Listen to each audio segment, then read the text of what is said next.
ಸ್ನೇಹಿತರೆ, ನೀವು ತುಂಬಾ ಒಳ್ಳೆಯವರಾ? ಎಲ್ಲರ ಜೊತೆ ಪ್ರೀತಿಯಿಂದ ಇರ್ತೀರಾ? ಯಾರಿಗೂ ಕೆಟ್ಟದ್ದನ್ನು ಬಯಸಲ್ವಾ? ಆದರೂ ಕೂಡ ಜೀವನದಲ್ಲಿ ನೀವು ಅಂದುಕೊಂಡಷ್ಟು ಯಶಸ್ಸು ಸಿಗ್ತಿಲ್ವಾ? ಅಥವಾ ನಿಮ್ಮ ಒಳ್ಳೆಯತನವನ್ನೇ ಬಳಸಿಕೊಂಡು ಜನ ನಿಮ್ಮನ್ನ ತುಳಿಯುತ್ತಿದ್ದಾರಾ? ನಾವು ಪ್ರೀತಿಸುವ ಜನರಿಂದಲೇ ಯಾಕೆ ನಮಗೆ ಹೆಚ್ಚು ನೋವಾಗುತ್ತೆ? ನಮಗೆ ಸಹಾಯ ಬೇಕಾದಾಗ ಯಾಕೆ ಯಾರೂ ಇರೋದಿಲ್ಲ? ನಾವು ಕಷ್ಟಪಟ್ಟು ಕೆಲಸ ಮಾಡಿದ್ರೂ ಕ್ರೆಡಿಟ್ ಬೇರೆಯವರಿಗೆ ಯಾಕೆ ಹೋಗುತ್ತೆ? ಇದಕ್ಕೆಲ್ಲ ಕಾರಣ ನಮ್ಮ ಅತಿಯಾದ ಮುಗ್ಧತೆ. ಚಾಣಕ್ಯರು ಹೇಳುತ್ತಾರೆ, ಅತಿಯಾದ ಸಕ್ಕರೆ ಕೂಡ ವಿಷವೇ. ಅಂದರೆ ಅತಿಯಾದ ಒಳ್ಳೆಯತನ ಕೂಡ ಕೆಲವೊಮ್ಮೆ ಅಪಾಯಕಾರಿ. ಕಾಡಿನಲ್ಲಿ ಅತ್ಯಂತ ನೇರವಾಗಿರುವ ಮರಗಳನ್ನೇ ಕೊಡಲಿ ಮೊದಲು ಕತ್ತರಿಸುವುದು ಅಂತ ಆಚಾರ್ಯ ಚಾಣಕ್ಯರು ಹೇಳಿದ್ದಾರೆ. ಅಂದರೆ ಬದುಕಿನಲ್ಲಿ ಕೇವಲ ಒಳ್ಳೆಯವನಾಗಿದ್ದರೆ ಅಥವಾ ಸಜ್ಜನಿಕೆ ಇದ್ದರೆ ಸಾಲದು, ಅದರ ಜೊತೆಗೆ ಸ್ವಲ್ಪ ಅರಿವು ಮತ್ತು ಚಾಣಾಕ್ಷನಾಗಿರಬೇಕು. Hi my dear friends, brother and sister, welcome to your heart beat Kannada channel. ಈ ಜಗತ್ತಿನ ಕಠಿಣ ಯುದ್ಧದಲ್ಲಿ ಗೆಲ್ಲಲು ನಮ್ಮ ಹಿರಿಯರು ನಮಗೆ 4 ಬ್ರಹ್ಮಾಸ್ತ್ರಗಳನ್ನು ಕೊಟ್ಟಿದ್ದಾರೆ. ಅದೇ ಸಾಮ, ದಾನ, ಭೇದ ಮತ್ತು ದಂಡ. ಇವು ಕೇವಲ ರಾಜಕೀಯ ತಂತ್ರಗಳಲ್ಲ, ಇವು ನಮ್ಮ ದೈನಂದಿನ ಬದುಕಿನ ಅತಿದೊಡ್ಡ ಸತ್ಯಗಳು ಮತ್ತು ನಮ್ಮ ಕೈಯಲ್ಲಿರುವ ಆಯುಧಗಳು, ಟೂಲ್ಸ್. ಇವತ್ತಿನ ಈ ವಿಡಿಯೋದಲ್ಲಿ ಈ 4 ತಂತ್ರಗಳನ್ನು ಬಳಸಿ ನೀವು ಹೇಗೆ ಸೋಲದ ವ್ಯಕ್ತಿಯಾಗಬಹುದು ಮತ್ತು ಇದರ ಹಿಂದೆ ಇರುವ ಅಸಲಿ ಸೈಕಾಲಜಿ ಏನು ಅನ್ನೋದನ್ನ ಎಳೆಯಾಗಿ ಬಿಡಿಸಿ ಹೇಳ್ತೀನಿ. ಇದು ಕೇವಲ ಪಾಠವಲ್ಲ, ನಿಮ್ಮ ಬದುಕನ್ನೇ ಬದಲಿಸಬಲ್ಲ ಮಾಸ್ಟರ್ ಪ್ಲಾನ್. ಈ 4 ತಂತ್ರದ ಬಗ್ಗೆ ಒಂದೊಂದಾಗಿ ವಿವರಣೆ ನೋಡೋಣ. 1. ಸಾಮ, ಹೃದಯದ ಭಾಷೆ. ಇದರ ಸರಳ ಅರ್ಥ ಪ್ರೀತಿಯಿಂದ ಮನವೊಲಿಸುವುದು ಅಥವಾ ಸಂಧಾನ ಮಾಡುವುದು. ಇದು ನಿಮ್ಮ ಇಮೋಷನಲ್ ಇಂಟೆಲಿಜೆನ್ಸ್. ಶತ್ರುವನ್ನು ಹೊಡೆದು ಗೆಲ್ಲುವುದಕ್ಕಿಂತ ಅವನನ್ನು ಮಿತ್ರನನ್ನಾಗಿ ಮಾಡಿಕೊಳ್ಳುವುದು ಶ್ರೇಷ್ಠ. ಪ್ರತಿಯೊಬ್ಬ ಮನುಷ್ಯನಿಗೂ ಗೌರವ ಬೇಕು ಮತ್ತು ಯಾರಾದರೂ ನನ್ನನ್ನು ಅರ್ಥ ಮಾಡಿಕೊಳ್ಳಬೇಕು ಎಂಬ ಆಸೆ ಇರುತ್ತದೆ. ನೀವು ಯಾರಿಗಾದರೂ ಗೌರವ ಕೊಟ್ಟು ಮಾತನಾಡಿದಾಗ ಅಲ್ಲಿ ಜಗಳಕ್ಕೆ ಜಾಗವೇ ಇರುವುದಿಲ್ಲ. ಒಬ್ಬ ವ್ಯಕ್ತಿ ಸಿಟ್ಟಿನಲ್ಲಿದ್ದಾಗ ನೀವು ಸಾಮ ಅಂದರೆ ಶಾಂತಿ ಬಳಸಿದರೆ ಅದು ಅವರ ಸಿಟ್ಟನ್ನ ಕರಗಿಸುತ್ತದೆ ಅಥವಾ ಕಡಿಮೆಯಾಗುತ್ತದೆ. ಇಂದಿನ ಉದಾಹರಣೆ, ಸೋಷಿಯಲ್ ಮೀಡಿಯಾದಲ್ಲಿ ಯಾರಾದರೂ ನಿಮ್ಮನ್ನ ಟ್ರೋಲ್ ಮಾಡಿದರೆ ಅಥವಾ ಕೆಟ್ಟದಾಗಿ ಕಮೆಂಟ್ ಮಾಡಿದರೆ ವಾದ ಮಾಡುವ ಬದಲು ನಿಮ್ಮ ಅಭಿಪ್ರಾಯಕ್ಕೆ ಗೌರವವಿದೆ ಎಂದು ಹೇಳಿ ಸುಮ್ಮನಾಗುವುದು ಕೂಡ ಒಂದು ರೀತಿಯ ಸಾಮ. ಐತಿಹಾಸಿಕ ಉದಾಹರಣೆ, ಶ್ರೀಕೃಷ್ಣರು ಸಂಧಾನಕ್ಕಾಗಿ ಕೌರವರ ಸಭೆಗೆ ಹೋದದ್ದು ಅತ್ಯುತ್ತಮ ಉದಾಹರಣೆ.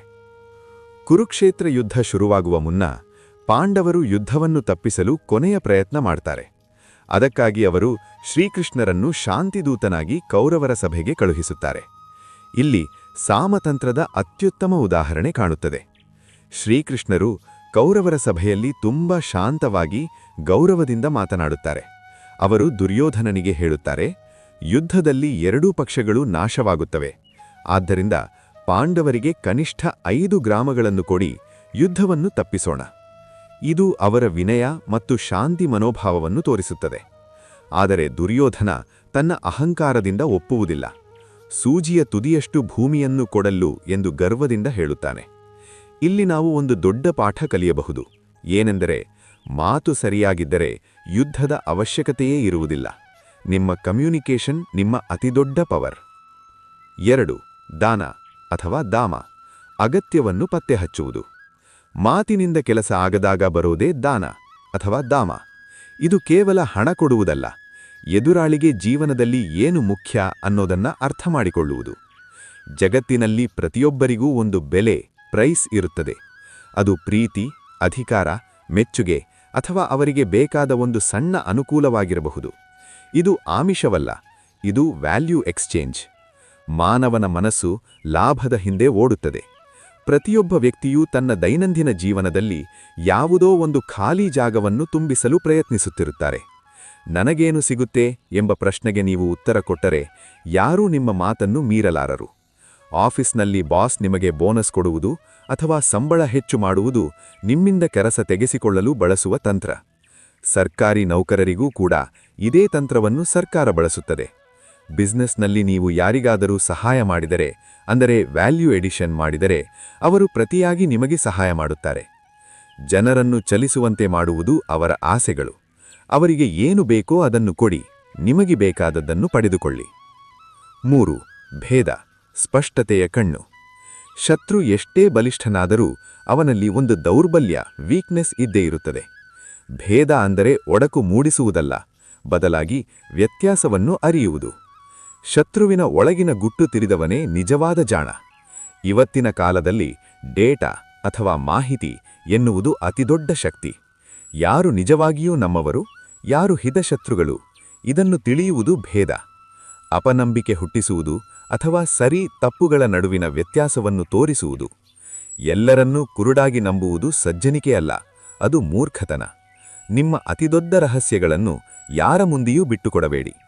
ಉದಾಹರಣೆಗೆ, ಚಾಣಕ್ಯರು ನಂದವಂಶವನ್ನು ಸೋಲಿಸಿದ್ದು ಇದೇ ತಂತ್ರದಿಂದ.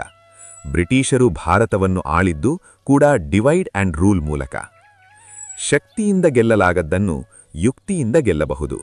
ಸ್ಪಷ್ಟತೆಯಿಲ್ಲದ ಜೀವನದಲ್ಲಿ ದಾರಿ ತಪ್ಪುವುದು ಖಚಿತ. 4. ದಂಡ, ಗಡಿಗಳನ್ನು ನಿರ್ಮಿಸುವುದು. ಎಲ್ಲಾ ದಾರಿಗಳು ಮುಚ್ಚಿದಾಗ ಮಾತ್ರ ಇದನ್ನು ಬಳಸಬೇಕು. ಇದು ಕೇವಲ ಹೊಡೆಯುವುದಲ್ಲ, ಬದಲಾಗಿ ಪರಿಣಾಮಗಳನ್ನು ತೋರಿಸುವುದು, ಕಾನ್ಸಿಕ್ವೆನ್ಸಸ್, ಮತ್ತು ನಿಮ್ಮ ಗಡಿಗಳನ್ನು ನಿಗದಿಪಡಿಸುವುದು, ಬೌಂಡ್ರೀಸ್. ಸೈಕಾಲಜಿ ಪ್ರಕಾರ ಭಯ ಇಲ್ಲದ ಕಡೆ ಭಕ್ತಿ ಇರುವುದಿಲ್ಲ. ನೀವು ಯಾವಾಗಲೂ ಮೌನವಾಗಿದ್ದರೆ ಈ ಜಗತ್ತು ಅದನ್ನ ದೌರ್ಬಲ್ಯ ಎಂದು ಭಾವಿಸುತ್ತದೆ. ನಿಮ್ಮ ಮೌನ ಕರುಣೆಯಾಗಿರಲಿ, ಆದರೆ ಅದು ನಿಮ್ಮ ದೌರ್ಬಲ್ಯವಾಗಬಾರದು. ಕೆಲವು ಸಂದರ್ಭಗಳಲ್ಲಿ ಇದು ಸರಿಯಲ್ಲ ಅಥವಾ ಇಲ್ಲಿಗೆ ನಿಲ್ಲಿಸಿ ಎಂದು ಹೇಳುವುದು ಅನಿವಾರ್ಯ. ಇದು ಕೋಪವಲ್ಲ, ಇದು ನಿಮ್ಮ ಸ್ವಾಭಿಮಾನ. ನಿಮ್ಮ ಸಮಯವನ್ನು ಹಾಳು ಮಾಡುವವರನ್ನು ಜೀವನದಿಂದ ಹೊರಹಾಕುವುದು, ಅಥವಾ ಫೋನ್ ಅಡಿಕ್ಷನ್ಗೆ ಒಳಗಾಗಿದ್ದರೆ ನಿಮ್ಮ ಮೇಲೆ ನೀವೇ ಶಿಸ್ತು ಹೇರಿಕೊಳ್ಳುವುದು, ಸೆಲ್ಫ್ ರೆಗ್ಯುಲೇಷನ್, ಕೂಡ ಒಂದು ರೀತಿಯ ದಂಡನೀತಿಯೇ. ಕ್ಷಮೆ ಎನ್ನುವುದು ಶಕ್ತಿಯುಳ್ಳವರಿಗೆ ಶೋಭಿಸುತ್ತದೆ, ಆದರೆ ಅನ್ಯಾಯ ಮಿತಿಮೀರಿದಾಗ ದಂಡನೆ ಅನಿವಾರ್ಯ. ಸ್ನೇಹಿತರೆ, ಕೊನೆಯ ಮಾತು, ಕನ್ಕ್ಲೂಷನ್ ಆ್ಯಂಡ್ ಸಮ್ಮರಿ. ಸ್ನೇಹಿತರೆ, ಈ 4 ತಂತ್ರಗಳು ನಿಮ್ಮನ್ನ ಕ್ರೂರಿಯನಾಗಲು ಇಲ್ಲ, ಬದಲಾಗಿ ನಿಮ್ಮನ್ನ ಜಾಗೃತಗೊಳಿಸಲು ಮತ್ತು ಜೀವನವನ್ನು ಸುಲಭವಾಗಿ ಅರ್ಥಮಾಡಿಕೊಳ್ಳಲು ಇವೆ. ಸಾಮದಿಂದ ಹೃದಯ ಜೆಲ್ಲಿ, ದಾನದಿಂದ ಎದುರಾಳಿಯನ್ನು ಅರ್ಥಮಾಡಿಕೊಳ್ಳಿ, ಭೇದದಿಂದ ಬದುಕಿನಲ್ಲಿ ಸ್ಪಷ್ಟತೆ, ಜಾಣ್ಮೆ ತನ್ನಿ, ದಂಡದಿಂದ ನಿಮ್ಮ ಗಡಿಯನ್ನು ಕಾಪಾಡಿಕೊಳ್ಳಿ. ಯಾವಾಗ ಯಾವುದನ್ನು ಬಳಸಬೇಕು?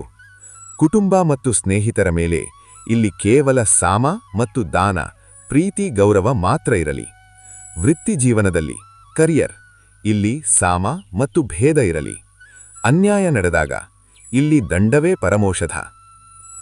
ಜೀವನದಲ್ಲಿ ಗೆಲ್ಲೋದು ಅಂದರೆ ಇತರರನ್ನು ಸೋಲಿಸುವುದಲ್ಲ, ಬದಲಾಗಿ ಪ್ರತಿಯೊಂದು ಪರಿಸ್ಥಿತಿಯಲ್ಲೂ ಸರಿಯಾದ ರೀತಿಯಲ್ಲಿ ವರ್ತಿಸುವುದು. ಯಾರೋ ನಿಮ್ಮ ಮೇಲೆ ಭೇದ ತಂತ್ರ ಬಳಸುತ್ತಿರಬಹುದು, ಯಾರೋ ದಾಮ ತೋರಿಸಿ ನಿಮ್ಮನ್ನ ಬಳಸಿಕೊಳ್ಳುತ್ತಿರಬಹುದು. ಈ ಬ್ಯಾಲೆನ್ಸ್ ತಿಳಿದವನೇ ಜೀವನದ ಅಸಲಿ ಚಾಣಕ್ಯ. ಜಗತ್ತನ್ನು ಬದಲಾಯಿಸೋಕೆ ಹೋಗ್ಬೇಡಿ, ಜಗತ್ತಿನ ಎದುರು ನಿಮ್ಮನ್ನ ಬದಲಾಯಿಸಿಕೊಳ್ಳಿ. ನಿಮ್ಮ ಆಪ್ತ ಮಿತ್ರನೇ ನಿಮಗೆ ವ್ಯವಹಾರದಲ್ಲಿ ಅಥವಾ ಸಂಬಂಧಗಳಲ್ಲಿ ನಿಮಗೆ ಮೋಸ ಮಾಡಿದರೆ ನೀವೇನು ಮಾಡ್ತೀರಾ?